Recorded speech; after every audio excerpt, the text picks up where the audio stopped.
Okay, welcome to the All That Jazz podcast. So tonight I have with me Dimitri, all the way from Australia. Dimitri, not from Russia, from France, and he is joining me to talk about a thing that I was very hesitant to talk about, but I think it's worthwhile to talk about. So here he is, Dimitri Douchin, right? How do you pronounce it? That's Douchin? right. Do share in Okay. French, or you can go with anything. It kind of works. Okay, so let's start from the beginning. How did this start? How did you become a what you are doing now? Yes. So I see myself as a pornography addiction recovery coach. How did I get into that? So I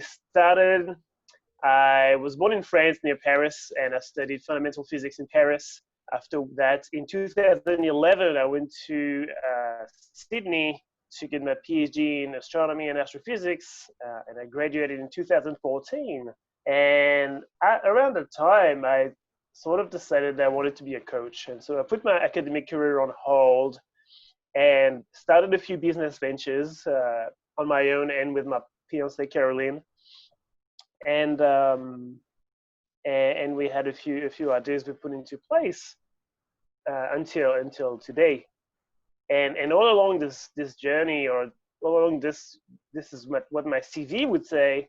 There is the journey. The part of me that's my journey that's not in my CV was that I was a sex addict and addicted to pornography this whole time for 17 years in total. And so, um, So this started at a really early age for you. yeah, so for me, first contact with pornography was probably 12 years old, around 12 years old, which is still later than what it is today for younger children, I age think 11. nowadays is like because of wide availability of internet and all these sites that are basically free, you have more access than a human would ever, like 100 years ago, would ever see in like an hour, right? For sure, for sure. Um, yes, your mind is wired to seek for various partners so that you can spread your genes across the planet.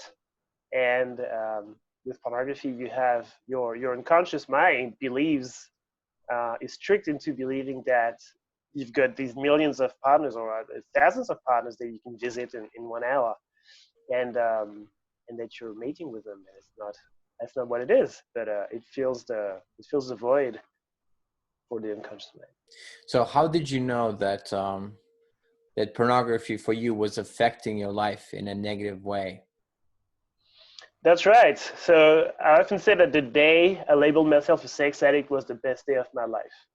Um, so I had this thing about addiction or about pornography, and I knew that I was watching a lot of it. I wasn't sure how much other people were watching and if it was like me. But then I realized pretty quickly I was pretty hypersexualized, and I was talking about sex a lot and more than my friends. I was also having less sex than my friends were having, and so there was this gap between my constant sex drive and my inability to find partners. And I guess pornography played a role in there. Um, but also, it was never a problem for me. But I told myself, if I ever refuse to see my friends to watch pornography, that's a red flag. It means there is a big problem. And that never really happened. So I was pretty free from that for a long time, or in the sense that I didn't think pornography was a problem. And then I met my fiancee Caroline. We were not fiancé at the time. And after 3 years of relationship together, I had stopped watching pornography because I was satisfied and happy and fulfilled. And after 3 years, I went back into pornography. Hmm. And I was like, this is fucked. I don't want this in my relationship. I can't do this. Out of love for her, and I guess somewhere for myself too, I'm hoping, I decided, wow, I gotta quit. I can't do this anymore. This is bad. And so I was kind of broke, and so I couldn't really afford therapy or anything like that. So I just took it upon me to heal, and I looked into myself on how I could do that, and eventually I found out a way, which is the way I teach now.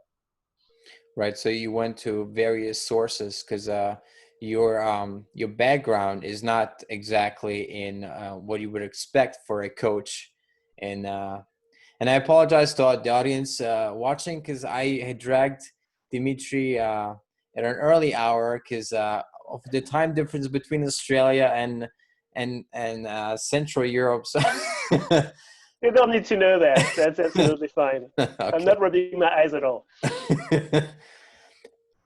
Yeah, so basically your background is not usual. It's not usual because for a coach to have the astrophysics background and you transition into a coach for this. So where was the what was the sources of inspiration that you were drawing from? Mm, mm. I think from a very young age, I wanted to be that I'm still trying to identify, and that as of today expresses itself as coaching. I was interested in philosophy, but philosophy sounded like a lot of abstract concepts. I was interested in psychology, but psychology seemed to deal with I don't know, the everyday life of things that I didn't care about, that I did not have in my life, like I don't know, corporate, interactions and things like that. And then ultimately coming to Australia, I realized there is a thing called coaching and personal development that is about that. Like what I wanted is how to have a better life, and there's a whole science dedicated to it. So I feel like in my interactions as a child, as a teenager, as a young adult, a lot of what I was doing was coaching through undercover coaching, under the cover of friendship. And yeah, and eventually I'm like, wow, there's people who do coaching. That's really awesome. And I believe I have a gift for that. Right, you were a And helper. You were a helper. let's do it. That's right. Definitely a Right, helper. right. Yes, absolutely. So, what kind of psychology were you using to? What kind of strategies are you using now to get people to break free from? Did you learn from your own trial and error how to break free from pornography? Yes. So there was a I guess parallel learnings of trial and error on my journey, and at the same time kind of learning techniques or having curiosity for personal development that led me to learn about psychoanalysis, and transactional analysis is another formalism I use. So transactional analysis states that this developed in the 60s. It's a continuation of psychoanalysis, and it states that there are three parts in us that interact together, and you'd rather have those interact in a balanced way than fighting all the time. And this is the inner child, that is the seat of the emotions, the inner parent, that is the seat of morality and principles and beliefs, and the one I call the inner spirit, to have less confusion, which is the seat of existence, and doesn't care about morality nor emotion. It is just cares about essence and being on earth. And so these three entities talk to each other, and especially the inner child and the inner parent tend to argue a lot, and that creates a lot of conflict and blockages in life. Like, So give I me an was really getting, example. Give me an example. Like, um, well, the inner child has desires and he wants to do things, and the inner parent wants to set principles and a moral frame so that the inner child can grow in a natural way where his needs are fulfilled, but sometimes they will prevent that. So, for example, well, pornography.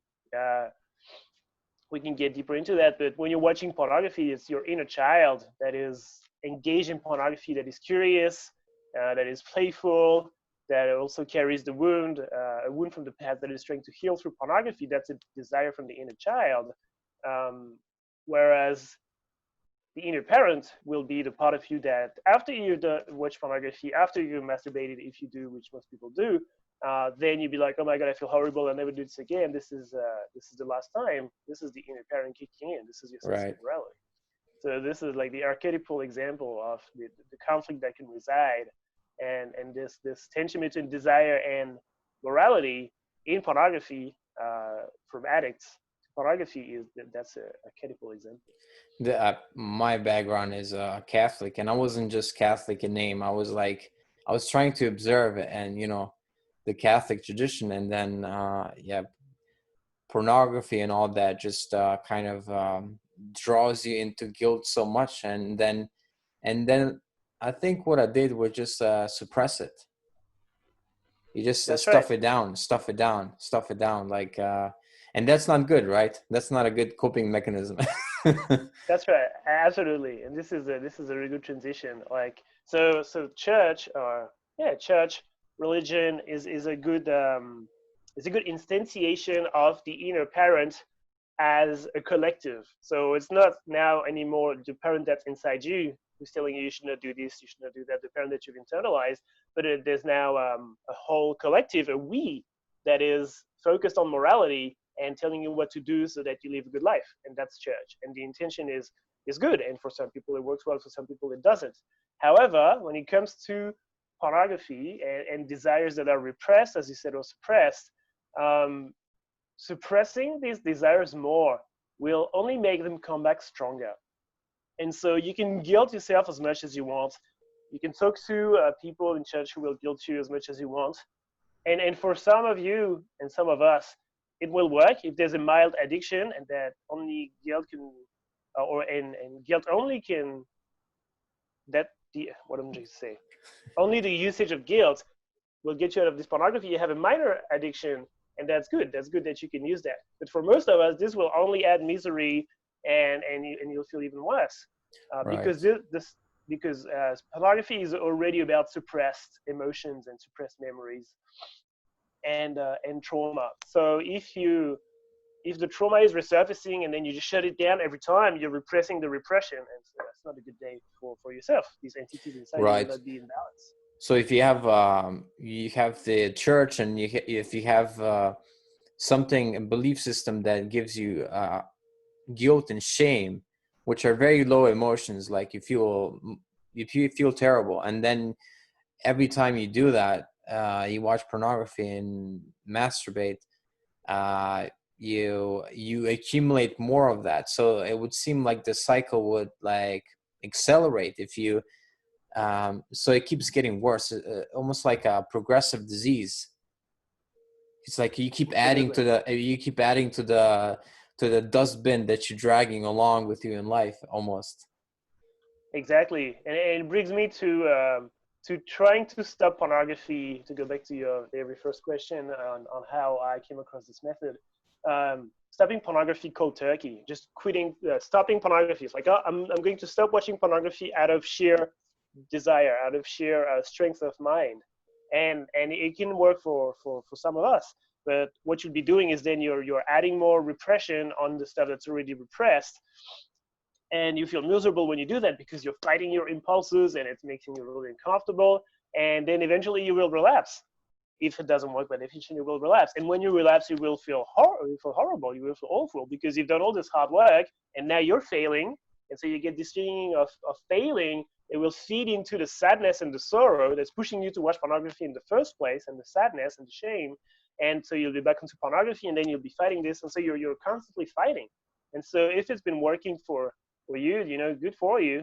If you have a major addiction, this is not going to work, because there's a few things I need to introduce here, but the part, or maybe you Okay, I just want to ask why, because I find it interesting that the cold turkey method you're saying is not good, because you still keep adding to the shame. You mean in guilt and shame in life in general? You're not resolved the trauma, and that's the problem. That's right. Is that it? That's Okay, right. all right. That it is a super massive shortcut, but in 5 words, that's what it is.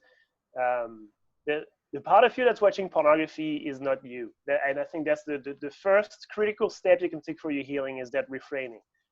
What's watching pornography is not you. It is a part of you. There's a part of you that wants to watch pornography, and there's a part of you that doesn't want to watch pornography. So it's important to be able to embody these two entities inside you so you can create this dialogue and understand who you are. Otherwise, you just have this wish-wash of thoughts in your head. You don't know what's happening. So it's like an And evil part of you. It's like the shadow part of you. It's like the that's bad right. Superman. You kind of, the Superman movies. The bad Superman is That's like right. watching porn. Absolutely. I Right. haven't seen it, but I'll take your word for it. Yes, absolutely. And it's the dark side. It's the dark side of you it's your dark side that creates pornography. And so I was observing that in my times, and then I came across Jungian psychoanalysis where he's talking about the shadow. And for me, the shadow had always been the dark side. But then Jung goes about saying that the shadow is all the suppressed stuff that we have in the background of our unconscious mind that we have stored because it's not allowed in society. The inner parents or actual parents or religion or any entity that is meant to set a frame for our moral development is repressing that. And so we put it in the back of our mind to never revisit again because this fear, this trauma, this hurt attached to it. Mm-hmm. But this repression is always there. And it is through the unconscious, which is the decision maker. The unconscious mind is the decision maker. Your conscious mind can only pretty much change the parameters. Like you can't decide that you're hungry. You're hungry. What you can decide is if you want an ice cream or broccoli. Right. And so your conscious mind has very very little to offer to compared to the power of the unconscious mind. And so when your shadow is wants to consume pornography for reasons we'll discuss if you want, this is an unconscious decision. It's an impulse. It's a desire for life or survival, which can seem a bit strange, but that's what's happening. And so you can decide out of sheer will from your conscious mind that it's not going to happen, and it's not going to happen that it's not going to happen. It will happen because your unconscious mind will beat your conscious mind every time. So there's Wait. no need to guilt yourself. So the desire for life is actually driving you to watch porn because that's how the dark side in you expresses itself. That's right. So the dark side in us, the shadow, is wanting to watch pornography. And so why is that? And what's the point? So I like to talk about the shadow as a little child. Okay, so the shadow is the wounded child inside us, and because it's been hurt so bad, it's putting all the stuff in the back because it hurts. But this child would like to be heard at some point. Like this child, child's got a broken arm, and he's trying to walk in the room and tell his parents that, hey, mom and dad, this hurts. And they're like, oh, come on, just go away. You're putting too much blood everywhere. We don't want to talk to you now. And it's like, well, okay, but this hurts. And it just remains like that until, the arm is scarred like that, and it remains like that. And then they go on doing their life. They've internalized that we don't want to hear about their broken arm. It's exactly the same for trauma. Some trauma has happened, some hurt, some misunderstanding, some rejection. And the inner child is trying to express that to us, and we reject that. And so the more you repress that, the more the inner child will come crying louder and shout in your ears that, hey, I've got a broken arm, buddy. Like, you should do something about this. And we think we know better, but we don't. That's the trauma that's repressed. Right. So that inner child and being so broken ends up with you doing broken things, which is porn, and then that cycle, and that adds more to the trauma because it's almost like the trauma attracts to itself if it's unresolved more trauma. Is that maybe that's too simplistic, but that would be, is that what it is basically? It is. So the trauma has understood that it cannot speak because it's repressed, and so it will find sneaky ways to express itself. And those sneaky ways are why they do shitty thing. Like in the first place, the intention is just to inform you. The shadow is trying to inform you that, hey, dude, there's a trauma that you need to address here. And the reason for that is that trauma is a page of the book that the brain cannot process because it deals with death. Trauma is a fear of death, and the brain cannot process death. So it's like, oh, I'm not sure what to do with this folder, so I'll revisit it, and then I'll revisit it, and then I'll revisit it. And so it gets obsessional because the brain cannot process it. And so the shadow is trying to tell you, hey, dude, there's an unprocessed page in your brain that needs to be dealt with, and I would like you to take a look. And you just go like, oh, no, come on, later, move on. I don't want to hear that. Because it's too big. So, it's like fear of death, because that's a big no-no. Big no-no. It's absolute. That's right. It's fear. It's the ultimate fear. It's like at that time in your childhood, and it can be later in life as well. And maybe you'll have one trauma, maybe you'll have 4 or 5, and the collection of this trauma we can call the core wound. This core wound eventually is a fear of death. You're not incapacitated to understand that you're not going to die at that age, and so you've internalized that you're going to die if this ever happens again. And that memory is there to remind you of that. And until the page is turned, you will be called back onto that. Sorry, can you repeat that again? So if you are, sorry, what would you say? The last thing? If you're what was I saying? The trauma, your shadow is here to remind you that you have this trauma, this page that you haven't turned. And so if you repress it, it will just come back harder because your shadow is trying to deliver an important message that this page hasn't been addressed yet. So it will go, that's why it will go the negative route, because it'll be like, well, it's not been dealt with, so let's go there because that's what it wants. That's what it wants. The trauma wants this, so let's go there because it's everything that's not unresolved. It will lead your life almost like it will it'll be fate. It'd be like, oh, it's fate. Like something happened maybe 15 years ago that really hurt you, and then that just completely changes the direction of your life. Is that what it is, basically?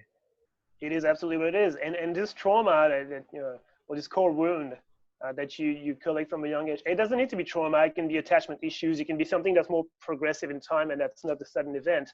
Let's call it the core wound. This core wound will define who you are. It will define your identity. It will define your relationship with yourself. It will define your body shape. It will define everything about you.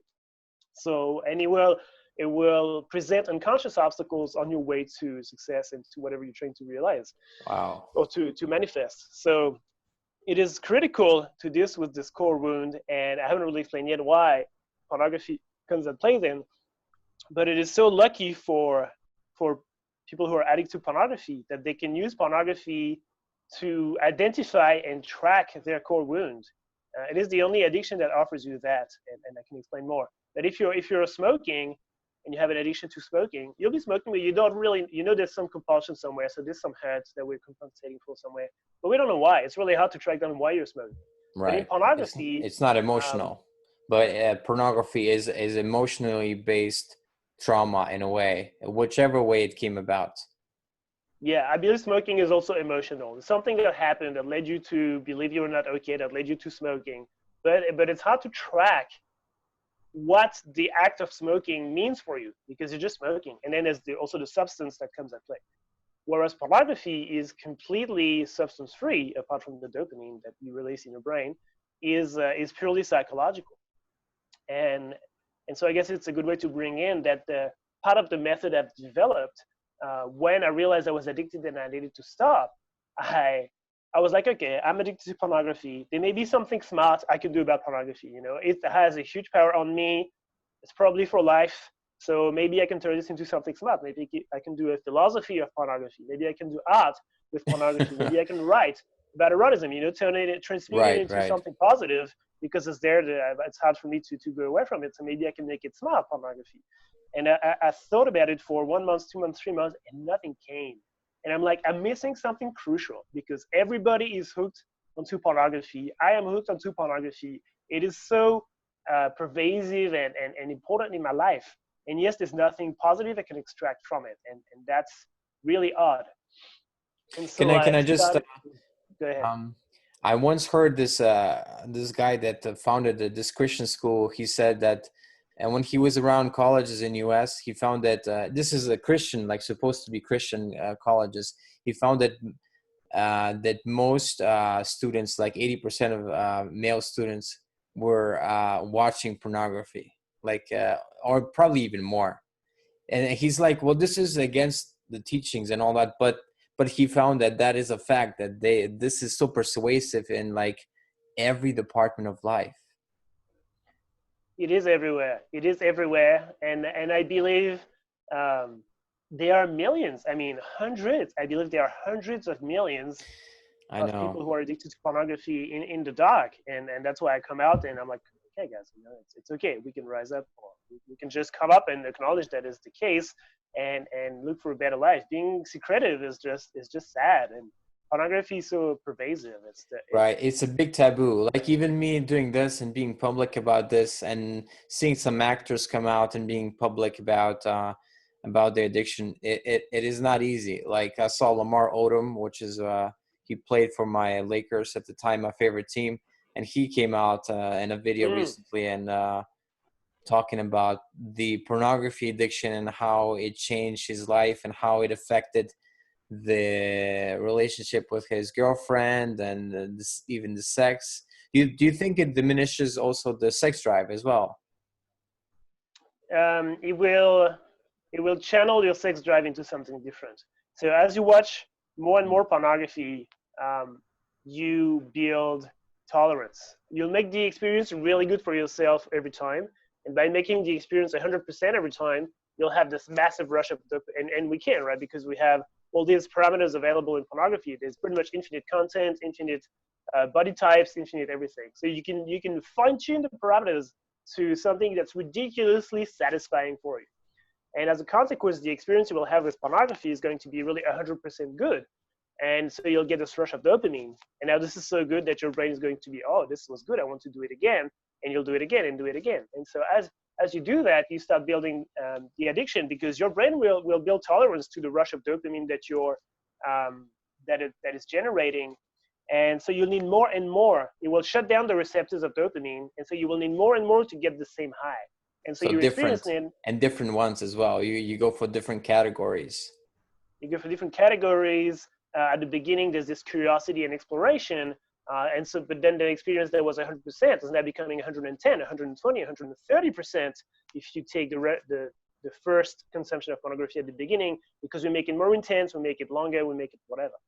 And so what you observe when you watch pornography for too long, and certainly things that I've observed in myself, is that there's a need for more intensity. So you lose the arousal to simple sexual stimuli, like, ooh, a beautiful naked woman. It's like, no, that's not going to do it for me anymore. Right. So you rise to the extremes, you lose the sensitivity in your body, in your arousal, and you tend to become more specific. Like you will go into areas of pornography that are less and less broad, and you will find a thing that really does it for you. And I say you, obviously, I'm not talking about you, for people. And then you will land on that thing that really does it for you, and you'll stick to that. And for me, that turned into, first it started from everything in pornography. Then I went into girls only pornography, so it was girl on girl action or lesbian action, even though lesbian has a very different taste in pornography and in the real world.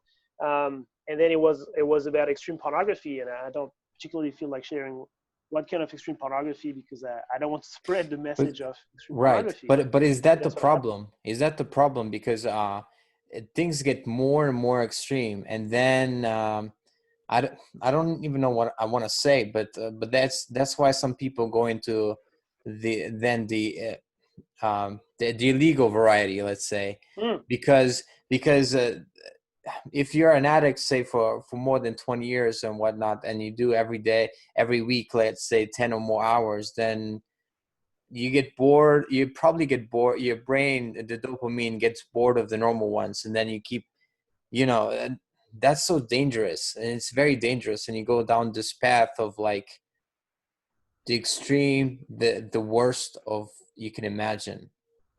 Yes. So there's a few things that can happen. If this escalation into the extremes goes out of control, and it's not the case for everyone. I have a client who's been addicted for 25 years, and he's about boobs, and so that's not too extreme. That's what Right. you do, even though he extremizes in the size and how it's done, etc.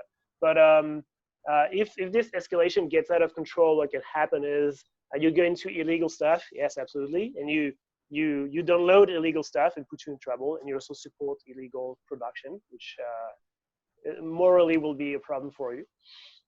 Or you can go into things that are impossible, like you get into this tentacle pornography. You're going to have a lot of trouble to reconnect to real sexual life from these fantasies that are Impossible. Yeah. out of reality and impossible. So yeah, these are problematic, yeah, in their own line. Right. So going back to your transmutation, so you started with a basically a good intention. You were like, well, I'm stuck with this. This is my addiction and might as well do something positive with it and write maybe a romantic book or do some arts, some other type of art. And out of this positive intention is basically discover then how to basically cure yourself. Would you say you're cured now? Or how would you Yes, describe yes. yourself? Okay. Okay. Yeah, sure. I'm healed. I'm healed to the extent now that I can go onto pornographic website for research and not be triggered. And I don't stay there for an hour. I just go and do a quick look or copy paste whatever I have to copy paste. I still feel I could get pulled into it really easily because I have an addictive grounds. Like my body is designed for addiction, and it sucks. And so I know myself from a very young age. I knew that like I never drank alcohol, for example, because for a very young age, I thought I was addicted to sugar. I was like, oh, I have a really low impulse control. So I'm going to not do these crazy things that other people do in their teenagehood because I'm going to be addicted and die. And I I'm think I pretty had glad that I about the did. same. I think I had about the same, but I had some family members as well that were maybe drinking too much. So I saw from experience as well, and and I was like, this is just a waste of money. And at the time, I was like using it as a social help, you know. But I was like, I need more and more, and I was like, this is not working. This is ridiculous. I'm Mm, making a fool out of myself as well. Just stop. And I did. that's I right. was fortunate. That's right. And I feel here saying that I had this awareness that I had low impulse control from a young age, from like 6, 7 years old. I'm like, I can't really do the things that other people do because I get pulled into them. And I acknowledged that and I accepted that, which, thank you, young Dimitri, like how smart and aware of you. And then I got into pornography. Were you addicted to Sorry. video games? Um, yes and no. I did the same. I started playing video games, and then it was around my 18, 19, I saw that I was really compelled. I spent like way too many hours playing Red Dead Redemption. And I was like, okay, I think I can just shut this down forever and never play video game again. So because I saw myself diving into there as well, Yeah. I'm like, I went through a phase of really hardcore every day, 14 hours video games. yeah, So yeah. yeah. And that, I mean, that's a topic I really like because I believe that the mechanisms of immersion in pornography and video games are really similar. The mechanisms of identification are different. The mechanisms of virtuality and immersion are the same. So maybe once I'm satisfied with where I'm at with the movement with pornography, I'll build a thing for video games as Okay. So so why let's build on why porn affects the mind so much. Why, like, aside from the moralistic argument, which we know that porn is bad and all that, why is it bad, like simply speaking, for well. any Yes, male or maybe yes. female as well? And female too, absolutely. Yes. Yes. And I guess as a segue, I just want to finish that thing I was saying about the 11-year-old me. Is that then I discovered I had low impulse control, and I was aware of that. And then I dived into pornography, but I did not know that pornography was addictive. And if someone had told me, this is as toxic as cigarettes or video games and whatnot, I'd be like, oh, okay, I'm not touching this. But I did not know, and so I dived right into it, and I really all the way down. And so yeah, why is it that what's the connection between the hurt and pornography? And I see that in reverse. I see that in pornography we see hurt. And so when I was trying to heal myself, I was like, okay, let's analyze the subject of pornography because I'm not sure I understand what's happening. Like I have a great time with it, but it's all really so immersive. When you're watching pornography, you don't see time passing. You're just in your thing. You don't know what's happening beyond the screen. You're in your screen pretty much. You're in the scene that you're watching. You have no idea what's happening. So it's very immersive. And I'm like, okay, let's be a bit more analytical about this. And so I started taking notes of the symbols in the content that I was consuming that were meaningful. In the same way that you would analyze a beautiful painting, for example, with a process called iconographic analysis, I was like, okay, well, let's analyze this content that's in front of me because apparently it's powerful. And I discovered two things. The first one is that some symbols are important, and the super stimuli are really important in pornography, and they convey meaning. They convey meaning. Hmm. And the second thing that I realized is that pornography it's a transfer of power. Pornography is not about sex. Pornography is sex is the medium. It is displayed through sex, but what's happening is a transfer of power from one archetype to another archetype, typically from a parent to a child. And so what's happening is that in pornography, the shadow is empowered.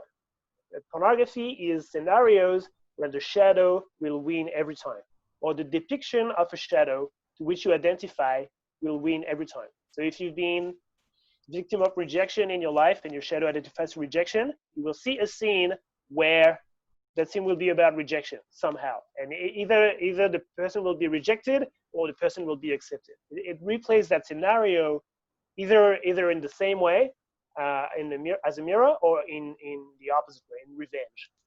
So if you suffer Wow. from rejection, you will get to have revenge over it. So let's say somebody had let's say somebody had a violent trauma or something, then they would be more predisposed to violent porn. Yes, definitely. I think it's hard. It's hard to say. Like, people don't want to use the word broken.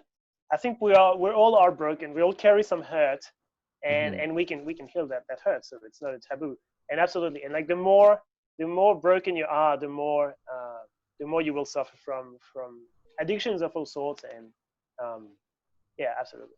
I think the more the worse the trauma, the more difficult relationship with pornography is going to be, in the relationship with life in general, until this page is turned, until this trauma is reprocessed. Does a relationship with your I didn't ever think there was a connection, but this is a strange question to ask, but maybe, does your relationship with your parents have anything to do with that inclination, or is it just like you said previously, is it you're an addict or not? You have addicted tendencies? Because I remember when I was young and I said, well, either I'm watching too much TV or I'm like playing too much video games. Like either it's one or the other, you know? Mm-hmm. Yes. So the Yeah. parents have Yeah. something to do with it. Yeah, absolutely. And it's we know, blaming the parents. The parents did the best they could, and you will be a parent in turn, and you'll be doing the best you can. But it is exactly what it is. Like, at some point, um, in your developmental process, there was one of your fundamental needs that was not met. Maybe you needed to be breastfed, you were not breastfed. Maybe you needed your diapers to be changed, and they were not changed. Maybe you needed to see a friend, and you did not see that friend.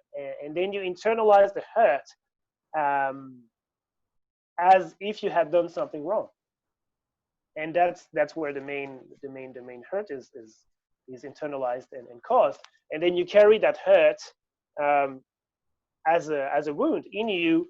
And even more so, like, when you carry that wound unconsciously, your patterns will be so that you will recreate this wound all the time. So if you have a client who has felt rejected in his childhood, and he unconsciously does everything in his social relationships that makes him rejected, because he doesn't show up as who he is, doesn't dare to be himself, and so it makes him really Right. strange and sideways. And so people are like, well, who is this guy? And they reject him. So the wound will generate more wound. That's a sort of, Wow. So like it's somebody that was rejected by their parents, then almost like in the future it sets up the conditions, like by acting a certain way, that they'll be rejected and experience the same kind of hurt, and then they'll go watch pornography, and the kind of similar dynamics of rejecting or kind of mistreating or stuff like that. It's all based on that one unresolved thing. That's fascinating. isn't it? But it's my feeling is that a lot of people, like, because this porn is so prevalent, that some people come into it quote unquote healthy, unbroken, but through the like, I can imagine, like, nowadays at 10 years old you can be already exposed to it, or 11, or whatever it is. And even if you have great parents, great everything, but if you fall into that, and just as fun, maybe 5 minutes a day, but then it can still snowball, because not everybody's perfect, and then everybody has their own traumas. and it seems so very dangerous. Yes. I know I'm biased because I haven't experienced as an addict, very addicted at the time. I have a bias that I feel like everybody's addicted, but I have counter examples to that. I have friends who had a healthy exploration of pornography and erotica, and who just tried it out in their teenagehood and did a bit of it, and now they're okay with it. They thought it was interesting, but they're not really into it. So there's definitely addictive grounds play a role, which is genetic. There's a certain predispositions that you have in your neural configuration and all these sort of things. But yeah, they can be a healthy relationship. But there's also trauma caused by pornography itself. Like for me, the escalation into extreme pornography was because I came across a really graphic video of some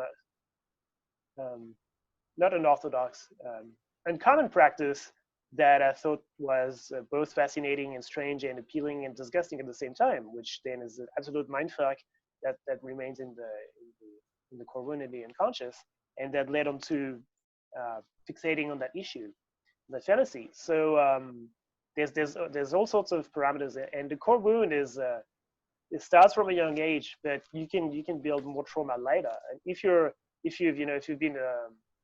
been raped at the age 19, this is not childhood stuff, and yet it will leave a massive impact in your life. That can be reprocessed, by the way. And if you feel that, I invite you to do so using EMDR or other trauma reprocessing techniques. But yeah, there's all sorts of inputs that can come in the way of creating more trauma or more wound. And until we reopen this book, it will be always there. Like, there's a scratch. The scratch is there. Until you fix it, the scratch is there. So when you fix or work with people, you tackle the wound. Is that your main technique? Yes. And how do you do that? So by analyzing the representations in pornography in a symbolic way, I realized that all the content I was consuming was always the same archetypes having revenge over another archetype. And I'm like, okay, there's a structure there. Like all the content I'm watching, is for me it was inner child having revenge on the mother figure. And so I was like, oh, this is what I consume. My shadow is interesting in watching stories where the shadow or the inner child has revenge on the mother figure. And so that's my thing. So there's something in me that craves that. And so then there was a long wait between that discovery and actually understanding what that meant. But then yes, there was a need for reprocessing, I guess, my relationship with my mother and all the trauma and we feel like our parents have hurt us so much, but it's not so much that they've hurt us, it's that we feel that they've hurt us and we internalize that as Right. being our fault. Obviously they do the best they can with what they have. They didn't have YouTube at the time as well. So then yes, we from the fantasy and the structure of the fantasy, we deduce the archetypal transfer of power that's happening, and from that we retrace a memory that has been traumatic, and they're generally a variety of memories, and then from these memories we just reprocess the trauma adequately, which means re-diving in the memory itself and say the things that needed to be said at the time, do the right thing that needed to be done at the time. And if it was something who was abusing us, then we can go back in that memory and say, well, I'm not okay with what you're doing now.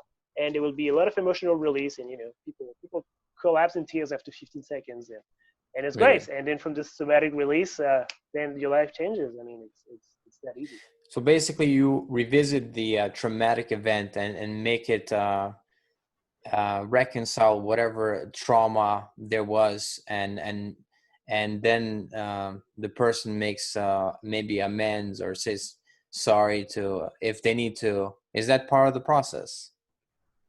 It is. I mean, there's a lot of situations that can be at stake, and I mean, there's always a sense of forgiving somewhere. Yes. There's generally a buildup of anger, buildup of sadness, a buildup of some negative emotion, that's bottlenecking in the shadow or in the unconscious somewhere. And yes, I mean, forgiving yourself for consuming pornography for once is a thing, you know. It's like once you acknowledge that your shadow is going to do it and that you have no control over your shadow and you don't need guilt anymore, then you can forgive yourself. You know, you can be like, oh, okay, I did not know that. And now I realized that until I reprocess all this stuff, there's not much I can do. Basically, if you don't like yourself, the chances of you becoming a porn addict are way higher. Yes, I guess so. Like, if you hate yourself, you know, why do you hate yourself so much? Because there's this hurt that hasn't been processed. If you love yourself too much and you're a narcissist, you know, there's also hurt that hasn't been resolved. Any imbalance will tend Right. to lead you towards this. And it's like, well, who's going will carry hurt, so who's going to go to pornography or who's not going to go towards pornography? And I guess it varies, but because pornography is so readily available, if as a teenager you have had some access to pornography, it is easier than buying cigarettes, it is easier than ultraviolence, it is easier than, you know, heroin, and so you will naturally gravitate towards pornography and fall in the pit if you can find a hurt that resonates with you. Right.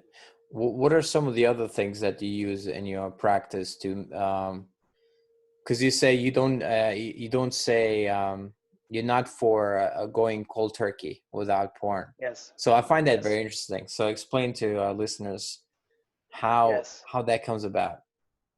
Okay. So you can reprocess the traumatic memory, and it will release a big fraction of your attachment to pornography, or maybe all of your attachment. But it's possible also that the compulsion is still there.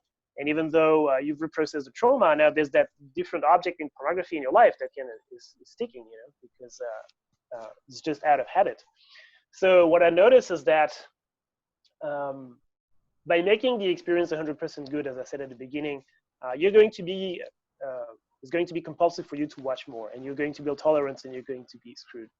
So the way to mitigate that is to make the experience less good. And it's like, hey, what if next time you watch pornography, you make the experience 90% good? Like, you still get your little high, so you will not feel the compulsion, but you make it a little bit less good. So what does that mean? That means instead of watching your favorite actress or actor, you're watching someone else. Instead of watching your super favorite fantasy, you're going to watch something different. Instead of, if you're really into hentai and cartoon, you're going to watch movies instead of hentai. And that's going to make the dissatisfaction, the way you browse the content, instead of using your regular website, you're going to use Google and look for content in Google, which is, you know, it's got this white thing shining in your face. It's not as comfortable. It's not as nice. Right. And as you do that, it will make the experience, you know, 90%, 80%, 70%, 60%.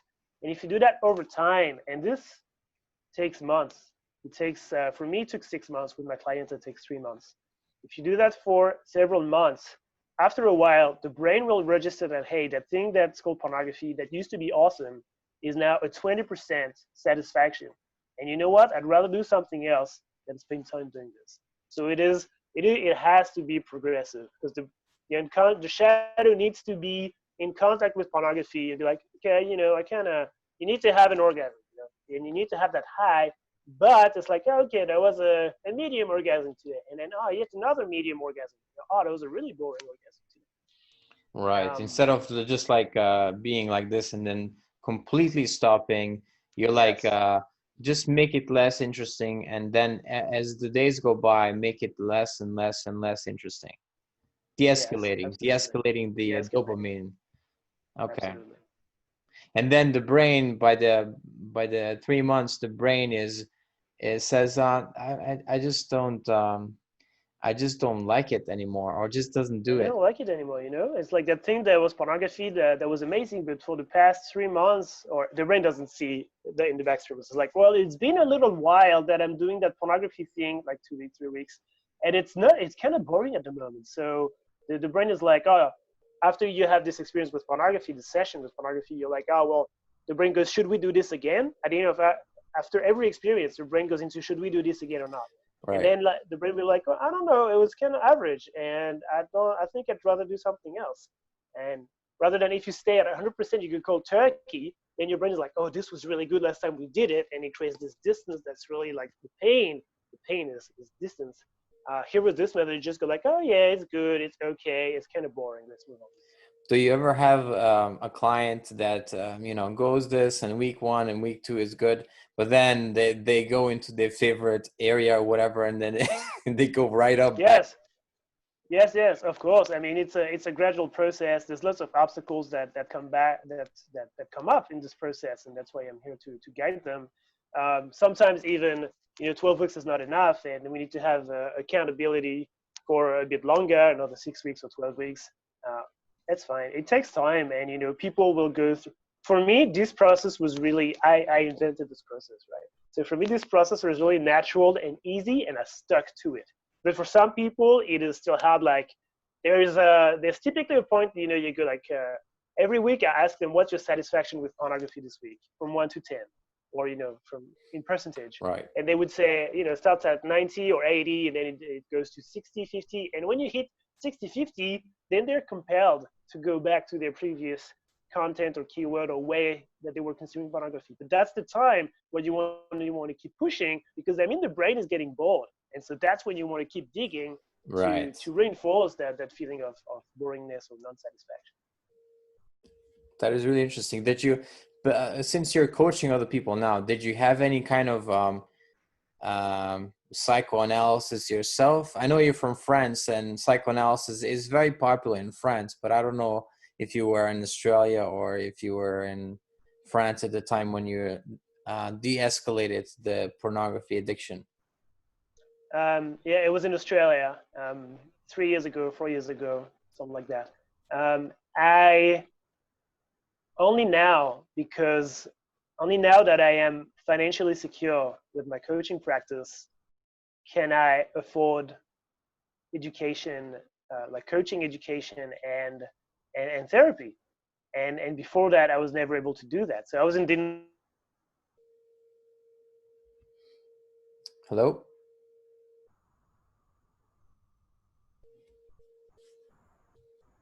Hello?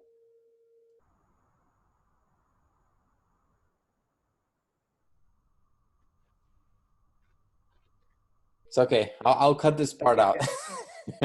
That's all right. Where was I? So you were talking about that you couldn't afford any. I was in denial. Before. Yeah, that's right. Right. Okay. Yes. So, yes, it's only now with my coaching practice that I'm financially secure that I can afford coaching education and therapy and have a guide to walk by me to understand who I am. But before that, first there was a lot of denial that I was suffering from codependency. I was suffering from addiction to pornography, addiction to sugar. But there was also that I just couldn't afford it. It was never an option for me because as a PhD student, $20,000 a year, you can't afford therapy. I never really asked my parents for help either. And so, and I'm glad I didn't, because it's led me to figure out this technique. And now I am surrounded by beautiful influences all around me, and I go deeper and deeper every time and push myself further. I feel like I'm free from most of the hurt that I've accumulated, and I feel very much at peace with my heart and my mind. My body is an object of research at the moment, but now it's not. I don't feel like I live from a place of scarcity anymore. I feel like I live in abundance, and I'm just pushing myself further into abundance. And this is what happens when you're here. What do you mean that your body is the subject of research at the moment? That's a very interesting statement. Yes, thank you. My body, well, first, as someone who's addicted to pornography, your relationship with sex and sexuality will be different, right? And addiction creates a numbness in the body. You need to wake up your body. You need to inhabit your body. But there's a lot of things that are difficult for me. I'm slightly overweight. It is hard for me to motivate myself to do physical exercise. If not, I've got 20 years of martial arts behind me. I love martial arts. But if it's not about the friendship on the mat and, my master who's pushing me and to get the next belt, then it's really hard for me to motivate myself to do physical exercise. It's really hard for me to move my body out of love for myself. I do it when I'm pushed by external factors, but I don't do it out of love for myself. So this is something I'm working on now. I'm doing pretty well. I'm happy with myself. And a lot of the hurt as well is stored in the body. The fact that I'm overweight Of is course. not so much from my food habits, which have gone better now. Is that there's still some hurt, some conditioning that is stored in the body that needs to resurface, needs to be reprocessed. So when I see a therapist now, or a coach, or a somatic body worker, or whoever they are, we don't talk so much about what's happened during your day. It's more about what does your body feel like. And I say, oh, my left ribs are feeling tense, and then we try to explore what's happening with those left ribs. What are they trying to tell me? That's good. Yeah, and that's I think everybody has the physical issues, and then the mental and the emotional, and then the big one I feel is the spiritual issues as well. If you have a lot of hate in your heart, that is not good. And of course, like we talked about, it's gonna be bad. And it seems like you are in a very rare niche of coaches. I don't think I've ever come across a coach for how do you call yourself? Pornography addiction coach? Pornography addiction recovery coach. Yeah. Recovery. Okay. So it's not a big group of you guys out there, or girls. I used to think that, so this movement and business that I started is rather new, right? It's been about 2 years that I've been working with pornography. Before that, I was doing relationships and sexuality coaching, and now specializing in pornography for the past 2 years. And even this structure that I'm in now that I've built is really last February that it's been launched. So it's a fairly new thing. And I used to think that as well. I used to think that there's not many coaches out there who do that. The more I work in this niche, the more I realize there is quite a community of people who do it with a variety of techniques and approaches. There will be people who get you off pornography from religion and using faith. There are people who, for example, the NoFap movement, that will go into cold turkey and come on, go, brother, you can do this. Right, that's very popular nowadays. Yeah. That's right. So there's a variety of influences and possibilities out there. It is, I think sexuality is becoming less and less of a taboo. Pornography still is, but as pornography is putting more in the spotlight, so is pornography. And I feel I'm trying to be as open and honest as I can about it, and share about my own experience to invite people to show them that it's okay. That I shared this on camera with you today, and I'm not dead. And so can they. Right. So right. maybe I'm a little bit more open, and some coaches operate in the shadow, which I feel is a bit unfortunate. But right, because they maybe I love what I do, but maybe they're still afraid of the opinions around, which is kind of I think defeats the purpose, because I think you being so public about this, it serves. Because somebody might watch this, I don't know, tomorrow or a year from now, and be like, well, actually I can do something with this. So actually people being out like you and speaking out and saying that you can recover from this, people, take, I think, take comfort in this. Thank you. Absolutely. And so my movement is called The Accomplished Man. And I talk about the flame of the accomplished man. It's like, well, I've healed myself. I've lit up that light or that flame. And now I want to pass it on to you, and with the information I've given you today, I'm hoping you can help other men too on their journey. And so you have that flame now as well. And this flame is not going to go off. The more we spread the flame, the more it will be there. And, right. The flame is the intention to heal. That's all it is. I love the title of it, The Accomplished Man, because I feel like pornography, it's almost like the number one thing that makes a lot of men not really fulfill their potential, because it's the one thing that's like, okay, maybe there's video games, yeah, of course, but pornography is, I think, is more destructive. Obviously, I think objectively, I would say, has more negative connotations. Would you agree with that? It's really biased from my own experience, and I can only speak from what I've seen for myself. I would agree with you. I think we would need statistics to assert that, for example, the pornography is worse than video games. However, statistics on pornography are so hard to trust because they are so biased because very little people come up, and if there's a study that says we're looking for people addicted to pornography, they're going to rock up and say, oh yeah, that's my case. And it can be pretty easy to acknowledge you're addicted to video games, and a lot harder to acknowledge that you're addicted to pornography as well. Lots of resistance is going to the game. So it's really hard to trust statistics on pornography. However, yes, I believe it is pervasive. I mean, it is everywhere. Everybody's suffering from that. And when I talk about this topic to people who don't know me, and they say, "Oh, what do you do?" And I say, "I help men with addiction to pornography." Suddenly, there's like breaking eye contact, looking far around the horizon, because and it touches them, and I feel that, and it's okay. So yes, I really, all I'm doing here in this podcast with you today is an invitation. I would invite any brother who's in suffering with pornography, or who doesn't know if they're addicted or not, to look within, to seek help, whether with me or someone else is completely irrelevant. There's an opportunity that's immense with pornography, is that we can track the core wound from the pornographic content. And so the aspiration of my movement and the research that I do is that I'm hoping that someone can tell me their 5-6 favorite keywords, and from that I can deduce their core wound on the spot and have like this highway for healing. That's what I'm trying to implement, but I need to heal quite a few people to be able to have that map. But with addiction to pornography, you can have access to your core wound. You can see what it is from the content you consume, which you don't have access to if you're an alcoholic, which you don't have access to if you're smoking, which you don't have access to if you're addicted to gambling. And so this is a unique opportunity, and that's why pornography is so beautiful as well, as an object about what it says about humanity. It's the collection of the whole humanity's trauma that's being sexualized and brought to us. So how do you track what people are? Do you basically install something or you tell them, tell me what your search words or whatever, and then that's how you track, or how is the metric that you're laying forth?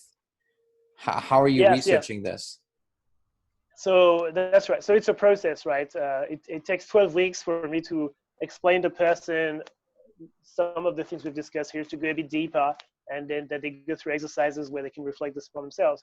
But basically, I'll dive in their fantasy with them, and I say, okay, imagine a fantasy that's the best fantasy, and it doesn't need to be pornography. It can be like, what's the best fantasy that really does it for you? Pretty much right. The fantasy that you're going to finish yourself on, and then I say, okay, and tell me what are the characters in these fantasies? What do they do? What's their relationship with each other? And you analyze the fantasy to understand the ties of powers between the archetypes in the fantasy. And from that, you will observe what I call the miracle of pornography, which is that there is an access of communication that is blocked between two archetypes. And so you will use another archetype to make the communication and the transfer of power. So an example would be, one of my clients has a rebellious child personality in him, and this rebellious child is in conflict with the mother figure, and so that channel of communication is not open. And so as a consequence, he's watching content where the woman is being submissive, yet being a mother figure, she's being submissive, and the man is really dominant, so that then he can embody this avatar of dominant man, and the woman is submissive. And this way, he has control over the mother figure that the rebellious child figure cannot offer him. And this is what pornography is. It's just it's fucked up. It's fucked up. It is both fucked up and beautiful, of like ingenuity and innocence, and so simple. Like once you can decipher the code of pornography, and it is just like an alphabet or language, and you just read that language, and you can see what's happened for people. That's just amazing. Amazing. So let us plug if you have any websites, or where can people find you. I think I will include the links on YouTube and the podcasting platforms, but just briefly explain, where can we find you? Thank you. So you can find my website at theaccomplishedman.com. To join the brotherhood that I've created. You can also go directly on the brotherhood. The Accomplished Man, I Quit Pornography in Facebook. It's a confidential group, so no one will know that you're in that group apart from the other members of the group. And if this feels a little too intimidating, you're welcome to chat to me on Facebook as well. I'm Dimitri Douchin. I'm happy to chat to anyone who's feeling the desire to share where they're at.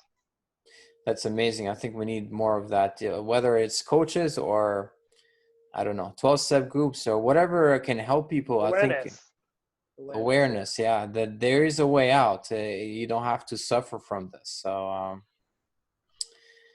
there we are.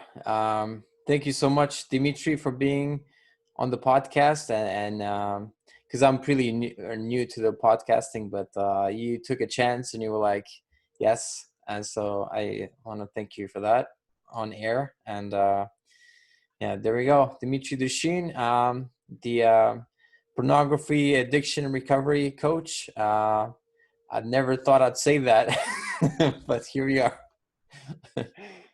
Thank you very much for being on the show, and thank you for listening or watching, whichever way. Thank you, Matthias, and I commend your courage and your initiative for talking about such a difficult topic on one of your first episodes. It says a lot about you. I appreciate that very much. Okay, thank you.